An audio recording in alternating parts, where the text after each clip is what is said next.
Hello, എല്ലാവർക്കും മനക്കൂട്ടൻസ് കിച്ചണിലേക്ക് സ്വാഗതം. എല്ലാവർക്കും സുഖല്ലേ? ഇന്നത്തെ നമ്മുടെ റെസിപ്പി പുളിയിഞ്ചി അഥവാ ഇഞ്ചം പുളി. ഓരോ സ്ഥലങ്ങളിൽ ഓരോ പേരാണ് പറയുക. എന്നാലും സദ്യയിൽ മെയിനായിട്ട് നമുക്ക് ഉണ്ടാവേണ്ട കാര്യങ്ങളിൽ ഇപ്പോൾ ഒരു പ്രധാനിയാണ് നമ്മുടെ പുളിയിഞ്ചി അഥവാ ഇഞ്ചം പുളി. അതിൻ്റെ ടേസ്റ്റ് ഒരു പ്രത്യേകത തന്നെയാണ്. ആർക്കും ഇഷ്ടപ്പെടും. മധുരവും അതുപോലെ തന്നെ പുളിപ്പും എരിവും എല്ലാം കൂടി കലർന്ന ഒരു ടേസ്റ്റാണ്. നമ്മുടെ വീട്ടിലുള്ള ഇൻഗ്രീഡിയൻസ് വെച്ച് ഉണ്ടാക്കാവുന്നതേ ഉള്ളൂ. എളുപ്പമാണ്. ഇനി നമുക്കത് എങ്ങനെ ഉണ്ടാക്കാമെന്ന് നോക്കാം. അപ്പോൾ നമുക്ക് പുളിയിഞ്ചി ഉണ്ടാക്കാനായിട്ട് സ്റ്റാർട്ട് ചെയ്യാം. ഞാൻ അതിന് വേണ്ടിയിട്ട് സ്റ്റൗവിൽ ഒരു പാൻ വെച്ചിട്ടുണ്ട്. പാൻ്റെ ചൂടായിക്കൊണ്ടിരിക്കുകയാണ്. അപ്പോൾ ചൂടാകുമ്പോൾ നമ്മൾ അതിലേക്ക് കോക്കനട്ട് ഓയിൽ, ഞാൻ കോക്കനട്ട് ഓയിലാണ് യൂസ് ചെയ്യുന്നത്. കോക്കനട്ട് ഓയിൽ ഒഴിക്കുക. ഓക്കെ, ഇനി കോക്കനട്ട് ഓയിൽ ചൂടാവുമ്പോൾ നമ്മളിതാ കറിവേപ്പില ഇപ്പം കുറച്ചിടുക. കുറച്ചധികം വേണം നമുക്ക് കറിവേപ്പില. ഇപ്പം ഞാൻ നമുക്കിനി വറുത്തിടാനായിട്ട് ആവശ്യമുണ്ട്. ഇപ്പം ഞാൻ കുറച്ചാണ് എടുത്തിരിക്കുന്നത് കേട്ടോ. വേറെ സെപ്പറേറ്റ് വച്ചിട്ടുണ്ട് ഞാൻ. ഓക്കെ, കറിവേപ്പില ഇതിലേക്ക് ഇട്ട് കൊടുക്കാം.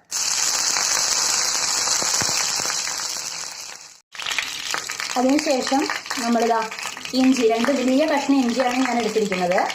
അപ്പോൾ ഇഞ്ചി ഞാൻ ഇതുപോലെ അരിഞ്ഞ് വെച്ചിരിക്കുകയാണ്, കട്ട് ചെയ്ത് വെച്ചിരിക്കുകയാണ്. നിങ്ങൾക്ക് ഇഷ്ടമുള്ള സൈസിൽ അരിയാം കേട്ടോ. അതായത് ചെറുതായിട്ട് അരിയണം, നീളത്തിൽ വേണമെങ്കിൽ നീളത്തിൽ അരിയാം. അങ്ങനെ ചെയ്യാം. 2 വലിയ കഷ്ണം ഇഞ്ചി ഞാൻ എടുത്തിട്ടുണ്ട്.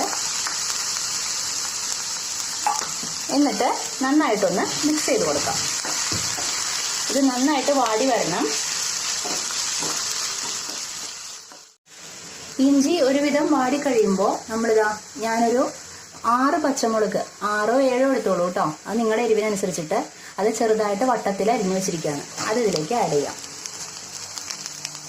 ഇത് നന്നായിട്ട് വാടുന്ന വരെ നന്നായിട്ട് മിക്സ് ചെയ്തുകൊണ്ടിരിക്കുക കേട്ടോ. ഇതുപോലെ നന്നായിട്ട് വാടണം കേട്ടോ. നന്നായിട്ട് വാടണം.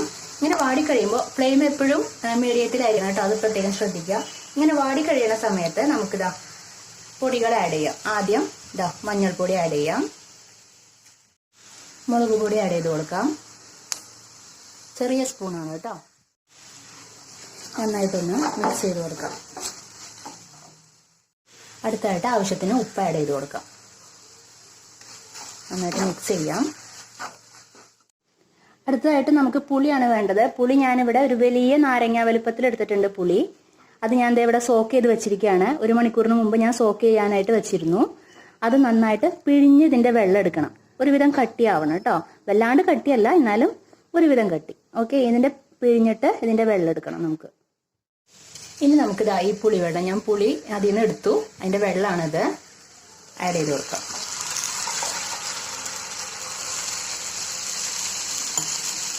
ഈ ഫ്ലെയിം ഒരു കുറച്ച് കൂട്ടിയിടാം കേട്ടോ നമുക്ക്. എന്നിട്ട് നന്നായിട്ടൊന്ന് മിക്സ് ചെയ്യാം. നമ്മൾ മിക്സ് ചെയ്തുകൊണ്ടിരിക്കണം. ഇത് നന്നായിട്ട് തിളച്ച് വരുമ്പോൾ നമ്മളിതാ ശർക്കര ആഡ് ചെയ്യാം. വെള്ളം 2 വലിയ വെള്ളമാണ് ഞാൻ എടുത്തിരിക്കുന്നത്. അത് ആഡ് ചെയ്ത് കൊടുക്കാം കേട്ടോ. മധുരത്തിന് വേണ്ടിയിട്ടാണ്. ഞാൻ നന്നായിട്ട് മധുരം ഇടും. അപ്പോഴാണ് ആ മധുരവും പുളിയും എരിവും ഒക്കെ കൂടെ ഒരു ടേസ്റ്റ് ആ പുളിഞ്ചിക്ക് വരുള്ളൂ.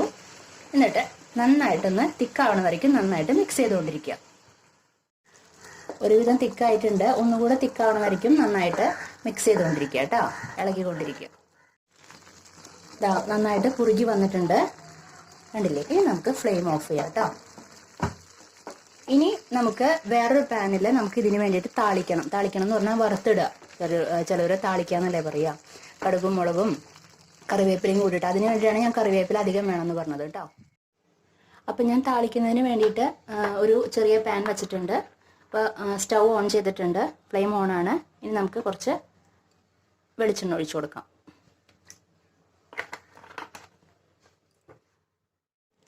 വെളിച്ചെണ്ണ ചൂടായിട്ടുണ്ട്. ഇതാ 2 സ്പൂൺ കടുക് ഇതിലേക്ക് ഇടാണ് കേട്ടോ. അത് പൊട്ടി വരട്ടെ.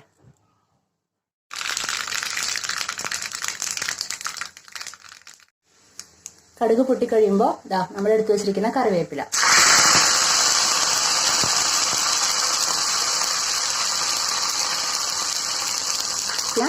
കൊല്ലമുളക്, ഒരു 3 വലിയ കൊല്ലമുളകാണ് എടുത്തിരിക്കുന്നത്. അത് ചുവന്ന മുളക് കേട്ടോ. എന്നിട്ട് ഒന്ന് മിക്സ് ചെയ്ത് കൊടുക്കാം നമുക്ക്. ഫ്ലെയിം ഓഫ് ചെയ്യാം. ഇനി ഇത് നമുക്ക് പുളിയിഞ്ചിയിലേക്ക് ആഡ് ചെയ്യണം കേട്ടോ. നമുക്കിത് ഈ വറുത്തത് ഇതിലേക്ക് ആഡ് ചെയ്ത് കൊടുക്കാം.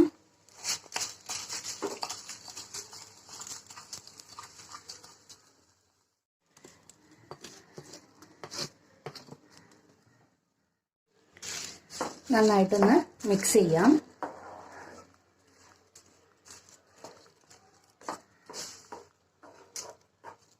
നന്നായിട്ട് മിക്സ് ചെയ്ത് കൊടുക്കാം. നന്നായിട്ട് മിക്സ് ചെയ്തിട്ടുണ്ട്. അപ്പോൾ നിങ്ങൾക്ക് ഈ വീഡിയോ ഇഷ്ടപ്പെട്ടു എന്ന് വിചാരിക്കുന്നു.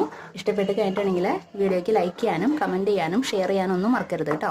എല്ലാവരും ഇത് ഉണ്ടാക്കി നോക്കണം. ഓണത്തിന് സദ്യക്ക് ഒഴിച്ചുകൂടാൻ പറ്റാത്തതാണ്. എന്തായാലും ഇത് വേണം നമുക്ക് സദ്യക്ക്. ഓക്കെ, അപ്പോൾ ഓണം വരില്ലേ. അപ്പോൾ നമുക്ക് ഇനി വേറൊരു എപ്പിസോഡിൽ വേറൊരു പുതിയ വിഭവമായിട്ട് വീണ്ടും കണ്ടുമുട്ടാം. Okay, bye, thank U.